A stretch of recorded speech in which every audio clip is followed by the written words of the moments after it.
भाइयों और बहनों, आज मैं लेकर के आया हूं आपके लिए एक सर्कल, एक बहुत ही डरावना चैप्टर जिससे आप सभी दूर भागते हैं। 90 से 95% स्टूडेंट्स का ऐसा है कि वो सर्कल को सॉल्व करना नहीं चाहते, सर्कल को ऑप्शंस में लेकर के चलते हैं कि अरे यार मतलब 3 क्वेश्चन आएगा, उसमें से करना तो 2 ही है ना, तो सर्कल का एक ही क्वेश्चन होगा तो हम उसको स्किप कर देंगे। लेकिन मैं आपको बता दूं, सर्कल चैप्टर का वेटेज सबसे ज्यादा होता है।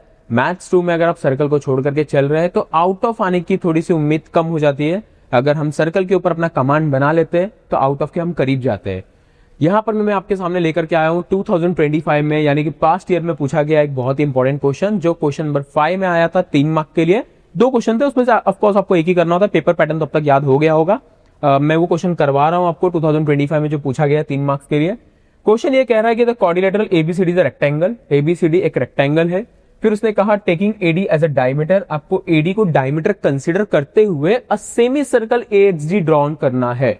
मतलब एक रेक्टेंगल है, रेक्टेंगल के एक साइड को आप डायमीटर कंसीडर करेंगे एंड आपको वहां पर मैं क्या करना है, एक सेमी सर्कल ड्रॉ करना है।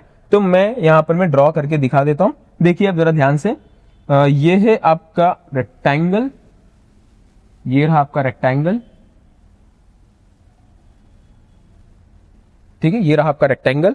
अब हमें करना क्या है, हमें यहां पर में जो है एक सेमी सर्कल ड्रॉ करना है। तो एक सेमी सर्कल हम ड्रॉ करके ले लेते हैं। ये कुछ आपका सेमी सर्कल कुछ इस तरीके से, ठीक है।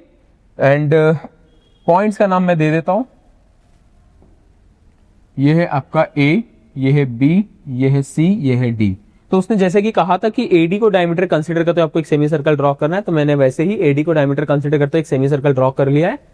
अब उसने क्या कहा है, AXD is drawn which intersect the diagonal BD at X। Okay, तो डायगोनल ये रहा मेरा BD।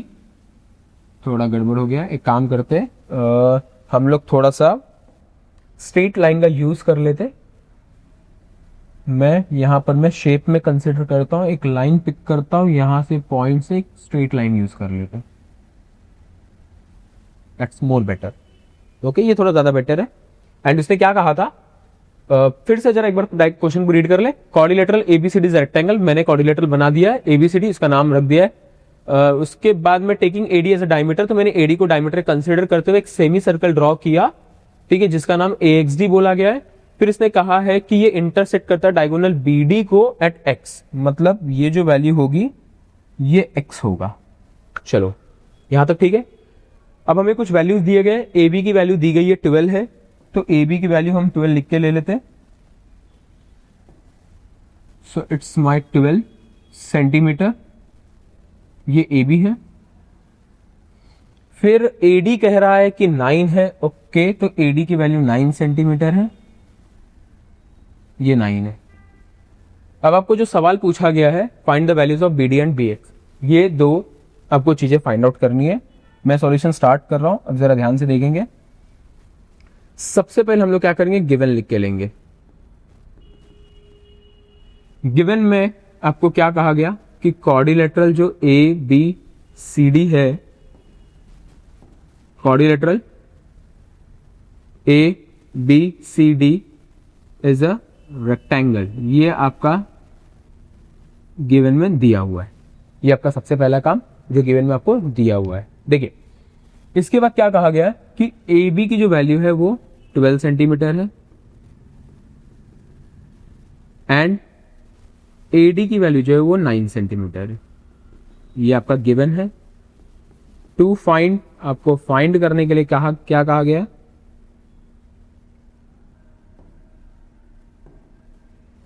हमें जो फाइंड करना है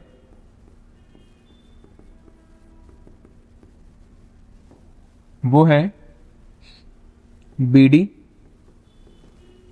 and BX। BD and BX मुझे फाइंड आउट करना है। क्वेश्चन आपको समझ में आया? मैं दोबारा कह रहा हूं, क्वेश्चन ये है कि क्वाड्रिलेटरल एबीसी, अगर आपने डायग्राम बना लिया ना तो आधा काम आसान हो जाता है। आपको डायग्राम राइट बनाना होगा। क्वेश्चन ने कहा था, मैं आपको डायग्राम एक बार और बना करके दिखा देता हूं। अगर आपने डायग्राम बना लिया बेहतर तरीके से तो आपका आधा काम आसान हो जाता है। क्वेश्चन क्या कह रहा है, क्वेश्चन ये कह रहा है कि क्वाड्रिलेटरल एबीसीडी एक रेक्टेंगल है, तो मैंने क्या किया, एक रेक्टेंगल बनाया। अब इसका नाम इसने कहा था ABCD लेना है, तो मैंने A B सी डी, ये मैंने नाम ले लिया। फिर इसने कहा एडी को डायमीटर कंसीडर करते हुए एक सेमी सर्कल ड्रॉ करो। तो मैंने क्या किया, एडी को डायमीटर कंसीडर करते हुए एक सेमी सर्कल ड्रॉ कर लिया। एक सेमी सर्कल ड्रॉ हो गया। इसका नाम AXD है। AD तो दिख रहा है, X कहीं पे तो आएगा, इसी लाइन पे कहीं तो X आएगा। अब X कहां आ रहा है, उसने क्या कहा कि इंटरसेक्ट द डायगोनल BD। अब ये डायगोनल BD को इंटरसेक्ट करता है, ठीक है। तो मैं डायगोनल BD ड्रॉ कर लेता हूं।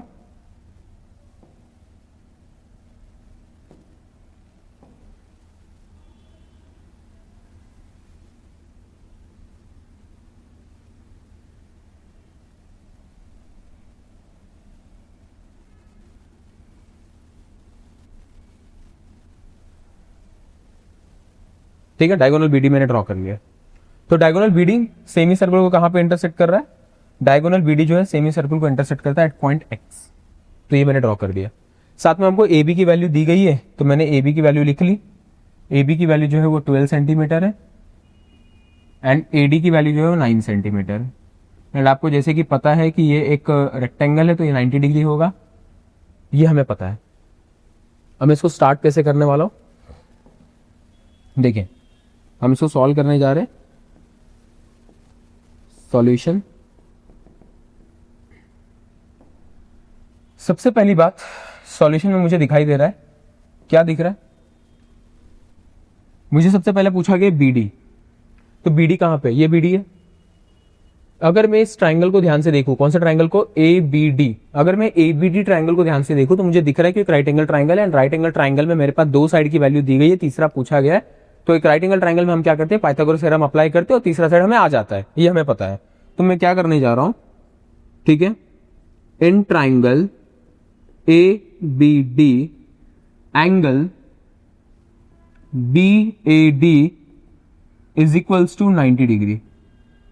ठीक है, ये बात है, एंगल BAD क्या है, 90 डिग्री है। Therefore by Pythagoras theorem, therefore by Pythagoras theorem क्या होगा, पाइथागोरस थ्योरम हाइपोटेनस का स्क्वायर होगा, हाइपोटेनस का स्क्वायर यानी BD का square is equals to base square and perpendicular square यानी कि AB square plus AD square, यही होगा। अब मेरे पास में BD स्क्वायर तो है नहीं, तो मैं इसको ऐसे रहने देता हूं। AB की वैल्यू मेरे पास है कितनी है, 12 स्क्वायर प्लस AD है 9 स्क्वायर। 12 स्क्वायर होता है 144, 9 स्क्वायर होगा 81, दोनों को ऐड करेंगे आ जाएगा 225। तो आपको BD स्क्वायर की वैल्यू मिल गई 225। लेकिन आपको BD स्क्वायर चाहिए क्या, नहीं, हमें तो BD चाहिए।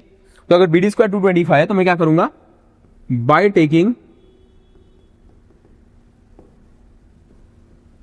Square roots, by taking square roots on both side. मैंने स्क्वायर रूट लिया, स्क्वायर रूट लेने के साथ मुझे BD की वैल्यू मिल गई 15 और ये जो यूनिट था वो था 15 यानी कि सेंटीमीटर। तो ये BD है आपका। डायग्राम में देख लेते हैं हम लोग दोबारा। आपको BD की वैल्यू मिल चुकी है 15 सेंटीमीटर। ओके, BD तो आ गया। चलिए अब आगे क्या करें, पहला काम मेरा हो चुका है, मुझे BD मिल चुका है। अब मुझे पूछा गया है BX, मतलब ये वैल्यू मुझे निकालनी है B से लेकर के X तक की। ओके, अब अगर मैं इस डायग्राम में इस पार्ट को भूल जाऊं, अगर इस चीज को ध्यान से देखूं और अगर मैं इसको कंप्लीट सर्कल जो है पूरा कर देता हूं, मान लीजिए पूरा सर्कल कंप्लीट कर देता हूं, तो हमने ना एक थ्योरम पढ़ा हुआ है। क्या थ्योरम पढ़ा हमने, कि अगर ये सर्कल होता है एंड अगर एक टेंजेंट यहां पे है और एक इस तरीके से सीकेंट है, ठीक है, और ये अगर मैं P दे देता हूं, इसको A दे दूं, इसको B दे दूं। अच्छा, हमने जो थ्योरम पढ़ा ना उसका ही नाम मैं ले लेता हूं। चलिए, यहां पर हमने T देखा हुआ है, यहां पे हमने A देखा, यहां पे हमने B देखा है। तो हमें पता है कि टेंजेंट का square PA multiply by PB ये होता है। ये थ्योरम हमने पढ़ा है। क्या ये थ्योरम मैं यहां पे अप्लाई कर सकता हूं? अगर मैं इस पार्ट को भूल जाऊं तो ये भी तो टेंजेंट है एंड ये जो है सेकेंट है, तो मैं यहां पर मैं क्या करने वाला हूं, tangent secant segment theorem use करूंगा। तो क्या लिखना है, bye tangent secant segment theorem, bye tangent secant segment theorem. Tangent secant segment theorem क्या कह रहा है कि आपका टेंजेंट है ए बी, तो यहां पर में क्या हो जाएगा, ए बी का स्क्वायर,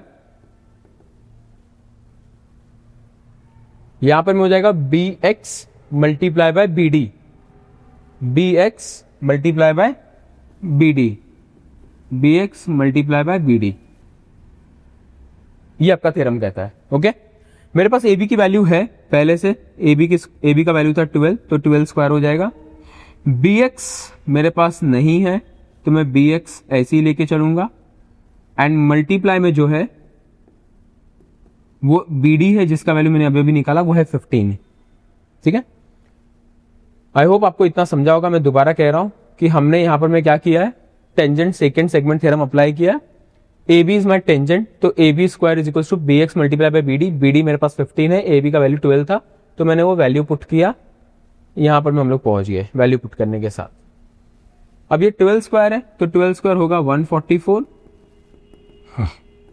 यहां पे आएगा बी एक्स मल्टीप्लाई बाय 15, मुझे बी एक्स निकालना है, तो 15 आएगा डिवाइड में, तो इट विल बी 144 अपॉन 15। अब आपको ये कैलकुलेट करना है, तो मैं पहले इसको 3 से डिवाइड कर देता हूं। अच्छा, मुझे कैसे समझा कि 3 से डिवाइड होगा, सम ऑफ डिजिट का रूल होता है 3 के लिए, 4, 4, 8 एंड 1 9, अगर तीनों डिजिट को ऐड करके मुझे क्या मिल रहा है, 4, 4, 8 एंड 1 9, तो 9 3 से डिवाइड होता है, 144 3 से डिवाइड होगा, एंड 15 तो 3 से डिवाइड होता है, इतना तो हमें पता है।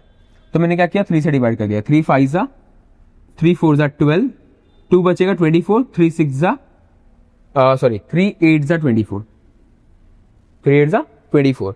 ठीक है, तो हमारे पास में bx की वैल्यू क्या आ गई है, 48 अपॉन 5। अब मैं इसको 5 से डिवाइड करूं या फिर 2 से ऊपर नीचे मल्टीप्लाई कर दूं, मैंने समझा कि 2 से ऊपर नीचे मल्टीप्लाई करना ज्यादा बेटर है। अब मैं 2 से मल्टीप्लाई क्यों कर रहा हूं, आपको थोड़ी देर में समझ में आ जाएगा। 48 2 होता है 96, एंड ये 5 2 10 हो जाएगा। अब नीचे 10 आ चुका, इसलिए एक के पहले डेसिमल में लगा दूंगा, तो it will be 9.6 centimetre. So the value of B X is 9.6 centimetre. आपको समझ गया रहेगा कि मैंने 2 से क्यों मल्टीप्लाई किया। मुझे दिख रहा था कि डिनोमिनेटर में 5 है, अगर मैं उसको 10 बना देता हूं तो ज्यादा आसान है कैलकुलेट करना कि एक के पहले डेसिमल लगा दो, तो 5 से डिवाइड करूं, इससे तो बेटर था कि 2 से मल्टीप्लाई करूं, that will be more easy. तो ये मेरा बी एक्स भी आ गया। तो मुझे जो 2 चीजें पूछी गई थी वो दोनों चीजें मैंने कैलकुलेट कर दी है। एक बार और हम थोड़ा सा देख लेते हैं। ये आपका क्वेश्चन के अकॉर्डिंग मैंने डायग्राम बनाया, इसके बाद हमने गिवन लिखा, टू फाइंड लिखा, इसके बाद मुझे दिखाई दे रहा था यहाँ पर एक राइट एंगल ट्राइंगल है, तो मैंने पाइथागोरस थ्योरम यूज किया। पाइथागोरस थ्योरम यूज करते ही मुझे जो है डायगोनल बीडी का वैल्यू मिल गया 15 सेंटीमीटर। उसके बाद हमने क्या देखा, हमने ये नोटिस किया कि ये टेंजेंट है एंड ये सीकेंट है, तो tangent secant segment theorem apply कर देते हैं, उसके थ्रू हमारा काम आसान हो जाएगा। तो मैंने tangent secant segment theorem apply कर दिया, जिसमें हमें टेंजेंट का स्क्वायर लिखना होता है, एंड जो सीकेंट होती है वो सर्कल पे जहां जहां टच कर रही है, 2 पॉइंट पे टच करेगी सर्कमफेरेंस पे, दोनों पॉइंट तक का वैल्यू लिखना होता है। ठीक है, वहां से वहां तक का डिस्टेंस लिखना होता है। तो मैंने AB square equal to BX into BD लिखा, एंड जो हमने कैलकुलेट किया, कैलकुलेट करने के बाद हमें यहाँ पे 9.6 सेंटीमीटर मिल गया। ठीक है, चलिए सर्कल के कुछ और जो थ्योरम्स बहुत बार पूछे जाते हैं वो हम लोग थोड़ा शॉर्ट में रिवाइज कर लेते हैं फटाक से। जैसे कि मैंने अभी आपको क्या बताया कि ये सर्कल है, ये सर्कल है,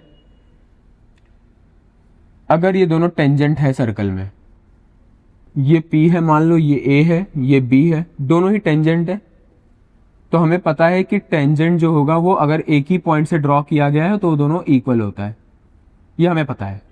ये एक थ्योरम हमने पढ़ा हुआ है।